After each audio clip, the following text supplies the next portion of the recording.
You're listening to the Gutsy Podcast, where we talk about all things real, raw, and ridiculous about running a business authentically. I'm Laura Wallace, also known as the Laura Aura, lover of all things inspirational, owner of Works Graphic Design, and your host on this journey through entrepreneurship. I'm here to help you get out of your head and back into action as a passionate business rock star. Tune in every Tuesday and Thursday as we fuel your gutsy. Websites. You can't live without them, yet they also really make you want to pull out your hair. There's online do-it-yourself versions, there's agencies that can build them for you. Everyone's got a sister's brother's neighbor's friend that could also build one for you in a couple of hours. So which way do we go? How do we create a successful website without completely losing our mind? This week on the Gutsy Podcast, we're going to go in the ins and the outs and the do's and the don'ts behind the scenes of building a successful website. Now, first things first, the very first thing that I want to clear up are some of the commercials and web ads that you get talking about how you can have a website in a couple of hours. It's also promoted that they're quick and they're cheap and they're easy to use. This is often the part of where we're watching television at home that I have to bite my tongue and turn my head, because while this information can be true, yes, it can be easy. Yes, you can build it in a couple of hours. Yes, it can be cost effective. However, to be able to launch a website in a few hours, there's a whole lot of legwork that has to go into building one before you can even put it together. For instance, it takes time to collect photos for your website. It takes time to write the content. It takes time to figure out the structure, how many pages you want, what you're putting where, what your call to actions are, how you want people to contact you. I mean, I could go on and on and on. So once you've collected all this data and information, yes, it could be possible, I want to put a big asterisk there, for you to launch a website in a couple of hours. But here's the other piece of the puzzle. To be able to build a website on some of these online platforms, you also need to have a little bit of tech savviness. You have to understand their programming and how things function. There are some really great tools with drag and drop, and they have drastically simplified the website building process since I started Works 12 years ago. But here's the bigger thing. It's time. The largest difference between someone else building your website for you or you doing it yourself is, do you want to spend the time trying to figure it out, or would you rather delegate that so that you can do what you came to do in the first place? Now, as part of this episode, I do want to make sure that I'm giving you all of your options, some of the best options that are out there currently for building websites. Because while there are tons of agencies around the planet that can build a website for you, and that's what I recommend, there are also a lot of great online platforms that are perfect for startup businesses who may not have the cash flow or the capital to invest in a full-blown website yet. I would say one of the most popular platforms to build a website on today is Squarespace. Squarespace is a really beautiful, simplified platform where you can drag and drop different boxes for photos, text, forms, all the nitty-gritty pieces that go into a website, and they make it fairly simple for the regular user to build a website. If you're considering building your website on your own, this is the direction that I would point you in first. It is cost-effective, and it does have some really great visuals and grids for you to use to build a beautiful, functional website. If you're looking for something a little bit more robust, the WordPress platform is fairly universal. It's a lot more in-depth than Squarespace, and it's going to give you a lot more features. If you're considering starting a blog, WordPress is probably a really great platform for you to go along with, because honestly, that's what this platform was originally designed for. It was for bloggers to write content and put it out into the world. And then coders and developers got a hold of it and said, hey, you know what? This could actually be a really great platform for us to build full websites on. One of the best features that WordPress offers is that there are extensions and add-ons that you can add into the website to add more functionality. Now, this is also where it can get tricky. So WordPress is going to require a bit more tech savviness, and if you have any type of coding or development background or history, it's going to come in handy here. I don't know if any of you are familiar with coding, but coding is the vein of my existence. And all it takes is removing one backslash out of the code and the entire website can go down. So there's a lot more room for error with WordPress, but there's also a lot more room for growth. And I'm going to come back to that because there's a whole other side of this as well. And then if you're considering starting an online shopping cart, let's say you have products that you want to sell, maybe you have a t-shirt line, maybe you've got candles, any type of product that you want to be able to sell on the internet. A great option for that is a platform called Shopify. Building an e-commerce website, which is being able to sell products online, can actually get really in-depth really quickly. And there's a lot of stipulations and rules that need to be followed. Now, going with a platform like Shopify, they've already gone through a lot of those rings for you. So it's a great, again, kind of drag and drop platform that allows you to launch a website in, a decent amount of time. I'll reintroduce WordPress here as well because remember I was talking about those plugins? There's a plugin for WordPress called WooCommerce, which allows you to do the same thing, to be able to sell from your website. Again, you're going to get a lot more functionality, but it's also going to come with the need for a lot more knowledge. If you're just starting your business or just getting into the reins of things, I think any of these platforms could be a really great start for you. But as you start to grow and evolve your business, there comes a time where the website needs to become an investment in your future. Think of a website as kind of a strategic hub for your brand online. It's often the first place that people are going to visit to say, hey, is this a real business and what are they all about? A great website is going to help you increase your visibility, it's going to build your credibility, and most importantly, it's going to attract new customers. But to do all those things, there has to be a strategic plan behind launching a website. Because let's face it, we live in a world where anyone can load up a site, throw some pictures, throw some text, and say, ta-da, I have a business. But when you're evolving and growing your business and you're really ready to take things to the next level, your website should be one of the very first things that are evaluated. Here's where the transition to hiring an agency or hiring someone to build your website for you really comes in handy. So I'm going to peel back the layers and talk to you a little bit about our website process when we are building sites for our clients, and most importantly, the questions that we are asking prior to building them. You see, building a website is not just as simple as throwing a bunch of pictures up and seeing what sticks. It really needs to go into the whole brand essence of who you are, what you do, and how it makes a difference. We have to first identify what you do exceptionally well and who are the core clients that are resonating and buying it from you. So here's your first tip. The number one thing you want to do is identify who your core customer is. Now, I'm not talking about saying, well, I appeal to everyone. Well, guess what? That really doesn't work. You're going to end up with a lot of diluted messages that don't get you very far. But instead, I want you to evaluate who are some of the best people you've ever worked with and what are some of their characteristics. I want you to know them so inside and out that if I walked up to you today and said, tell me about your core customer, you could rattle it off like you've known this information your entire life. Here's why this is so important. The number 2 characteristic that goes into building a successful website is having great content that talks directly to your core customer. One of the biggest mistakes that we see on websites is the entire website talks about only the company, how long they've been in business, what accreditations they have, when the last time they went to the bathroom was, what the office dog's name is. I mean, you name it, it's on there. And it's okay because for a long time, that's what worked. But what customers are looking for when they come to your website now is they want to be able to see themselves within your company. Yes, it's important to talk about yourself and give people a little history. And yes, if you have an office dog, by all means, put him on there. But here's the thing. When you know your core customer inside and out, you also know what makes them tick, you know what makes them excited, and you also know the pain points to why they are coming to you in the first place. Successful websites have content that leans into that. Tip number 3 is that successful websites know their brand. Your branding is such an important base for when you're building a website. So we want to make sure that cohesiveness and consistency is across the board.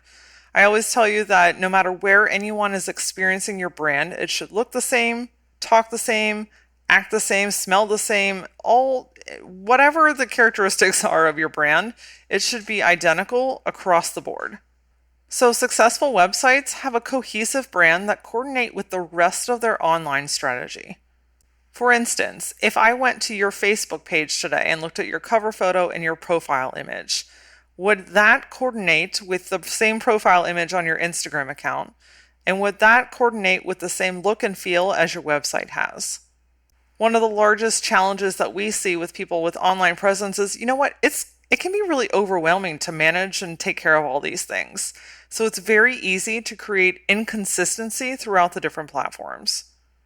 When I'm looking at your core branding, I'm usually evaluating things like your logo system, what your fonts are. Do you have specific colors that are identified? What style of photography and or icons are you using?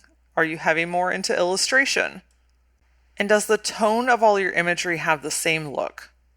For instance, if the primary photo on your website is lush and green and crisp, but the rest of your images are dull and you can tell that they have been taken with a phone, you've immediately got an inconsistency in your brand. Part of building a successful website is ensuring that your branding is consistent first before you even start building a website. So really you have to go back to home base here. If you've been frustrated or challenged by your brand, before you build a website is the time to figure those things out, not after. Because building a website is an investment. It's either going to be an investment of your time or it's going to be an investment of your money. And when you launch this bad boy, you want to make sure that it is singing the song that fills your heart and just represents who you are as a company to the highest degree. What you don't want to do is try and launch a website with piecemealed items from years or decades of work. Your number 4 tip is building a structure. So we often look at building a website like we do building a house. So it's really hard to know where to put walls and windows if you don't have a blueprint. We help our customers create something called a website map, which basically maps out what pages we need and how they are going to interact with one another. Think of it like a blueprint to be able to build your website. This is just really bringing things down to the granular level of saying, okay, we know that there is a home page. That is the very first page that people may land on when they come to the website. From there, there's typically a navigation bar that's going to lead you to other pages within the site. Common pages are things like about, services, prices, contact, social media links. Now, for each website, there's a different blueprint, right? But all in all, what we want to do basically is find out what pages we need and how are they going to function together. There's also 2 different types of websites. So there's a single scrolling website, which basically means you land on one page. And even if you choose any of the pages in the navigation, it's going to automatically scroll you down the page to that particular area.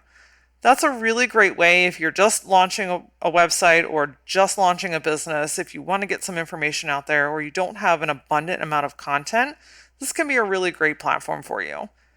The other one is what we would consider a more traditional website, whereas if you click on the About tab, it's going to take you to what we would consider an interior page that's going to give you the content for that.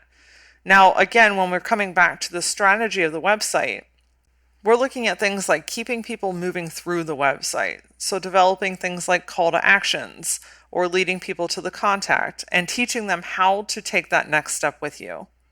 When you're looking at the structure, we're also evaluating things like, is the site mobile friendly? So in 2019, if your website is not mobile friendly, you're missing an entire market of people. In a nutshell, this is your website automatically transforming to fit to an iPad, to smaller screens, and then down to your phone.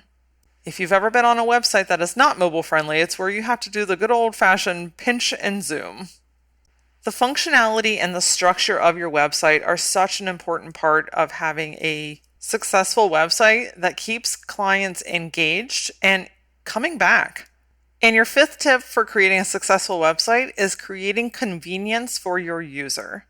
There is nothing more frustrating than going to a website and knowing what you're looking for or what you're trying to do and not being able to navigate your way around it. One of the simplest ways to do this is ensuring, again, that you are leading people through your website. Are all of your links working? So if you have a button that's going to lead to a certain page, Is it actually taking that person to that page? Okay, short rant here, but if you've ever been online and you're shopping and you get one of those ads that pop up on Facebook, I'm notorious for clicking on the ones that have really awesome dresses. So there's nothing more frustrating than clicking on an ad that I am expecting to go and see that outfit, and I go to the page and it just plops me on their homepage, and then I'm in a scavenger hunt trying to figure out how to find the thing that they led me to go look at, but they don't want to leave me any breadcrumbs to figure out how to get there. This is the kind of stuff that I'm talking about. You want to make it so overly easy that it takes all the question and any technical difficulties out of it. I want you to also think about what your core purpose for people coming to your website is. If it's to get them to schedule an appointment with you, consider having a call to action for them to take them to a page that gives them access to your calendar where they can schedule it with you. If you're heavy into customer service and you have a lot of phone calls on a regular basis, put your phone number front and center. If that's what people are coming to your website for the most, make it easy for them to find it. And if it's people that are trying to get in touch with you, maybe consider having an online chat. You can get a plugin and put it into the website, and you can also have customer service hours where you can service people immediately. If it's to get them to buy a certain product that you have advertised on Facebook, by all means, I beg and plead you, lead them to a landing page where they go directly to that product. Because the reason that people are not purchasing and not sticking around is either one, they're not interested, or two, it's way too difficult for them and they bounce. Make it so easy for them to do what they came to do that it's almost effortless for them. This is also an opportunity for you to train potential customers on how you want them to work with you. If the first step in working with you is setting up a consultation, then teach them that on the website. If you're interested, the first thing that we're going to do together is sit down and have a consultation, or we're going to have a 20-minute call. You get to educate them, or not, but your website can really be used as a tool to help guide your customers through your sales process. Now, there is a whole lot more nitty-gritty stuff that goes into building a website, and we could honestly talk for another hour. And honestly, I'd need to bring in Amber because she is our website design guru and knows these things inside and out. But these are some bite-sized pieces that can hopefully at least lead you down the right direction. I started off this episode with telling you all different types of platforms that you can use. And I also want to tell you that there's really no right or wrong. But there is a strategy that is behind building a website. And this is where I recommend that bringing in a professional that can help you to do these things. Because guess what, guys? You're busy as shit trying to run a business, let alone trying to figure out at 2 a.m. how to make some online platform work for you.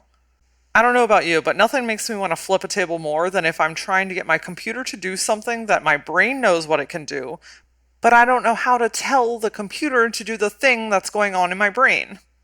Whew, I know that we've all been there. And this is one of those areas in business where delegation is a beautiful thing, and bringing someone in that can help you when you are at that stage of business to say, okay, Laura, okay, person, I am ready to grow my business. I am ready to get some of these things off my plate, and I'm ready to put some strategy and functionality behind my website that's going to help my business grow. I always tell our clients, everyone starts somewhere, and that's okay.